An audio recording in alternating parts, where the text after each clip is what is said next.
بسم اللہ الرحمن الرحیم۔ ناظرین، ایک آدمی بیان کرتا ہے کہ میری نئی شادی ہوئی تھی، 10 سے 15 دن ہو گئے تھے۔ میری بیوی نے کہا مجھے میرے ماں باپ کے گھر لے چلیں۔ میں اپنی بیوی کو ان کے ماں باپ کے گھر لے گیا۔ رات ہوئی، مجھے شہوت نے تنگ کیا۔ میں نے اپنی بیوی سے ہم بستری کے لیے اصرار کیا۔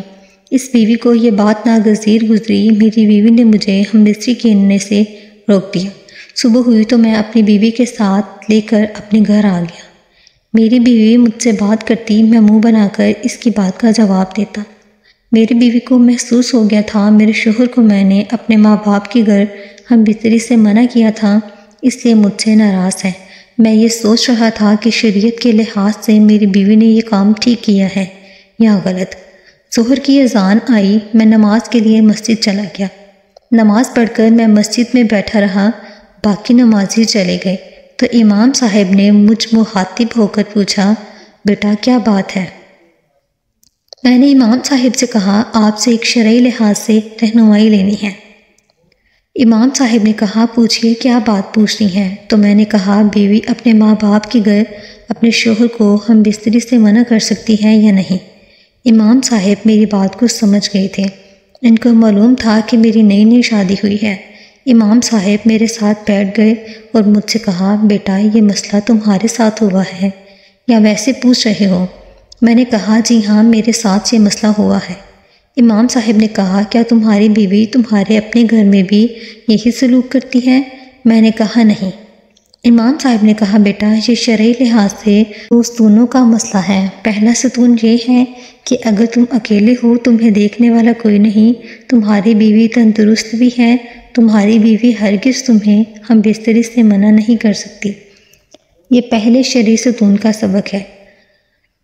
اور دوسرا شرعی ستون ادب اور احترام کا سبق دیتا ہے۔ بیٹا یہ غور طلب بات ہے، احترام کا رشتہ بہت نازک ہوتا ہے۔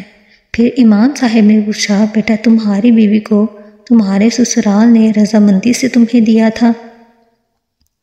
تو میں نے کہا جی ہاں۔ پھر امام صاحب نے کہا کہ ان کو پتہ نہیں تھا ان کی بیٹی آپ کے ساتھ ہم بستری کرے گی؟ یہ شرعی لحاظ سے بالکل جائز ہے۔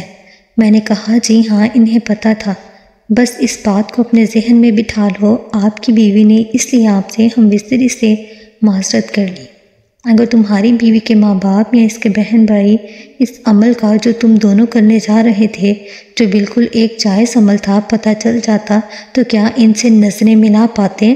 تمہاری بیوی کو اس بات کا ڈر تھا، اس لیے تمہاری بیوی نے بھی ہم بستری سے انکار کیا۔ اس کو ادب اور احترام کا ستون کہا جاتا ہے۔ بیٹا ہمارے اسلام میں ہر بات کی بڑی گنجائش ہے، ہمارے ذہنوں میں بھی بڑی گنجائش ہونی چاہیے۔ میں سمجھ گیا تھا کہ امام صاحب مجھے کیا کہنا چاہ رہے ہیں۔ میں نے امام صاحب کا شکریہ ادا کیا اور ان سے اجازت دی اور گھر آ گیا۔ میں گھر آ کر اپنی بیوی سے ہنسی خوشی باتیں کرنے لگا۔ ناظرین، اسلام ایک مکمل ضابط حیات ہے۔ اسلام نے میاں بیوی دونوں کو ایک دوسرے کے حقوق ادا کرنے کا پابند کیا ہے۔ جو میاں بیوی ایک دوسرے کے حقوق ادا کرتے ہیں، ایک دوسرے کی امانت میں خیانت نہیں کرتے، وہ دنیا اور آخرت دونوں میں سرخرو ہوتے ہیں۔ اللہ تعالی ہمیں مکمل دین اسلام پر عمل کرنے کی توفیق عطا فرمائے۔ مزید اس طرح کی معلومات حاصل کرنے کے لیے ہمارے چینل کو سبسکرائب کریں، ویڈیو کو لائک کرنا مت بھولیے گا۔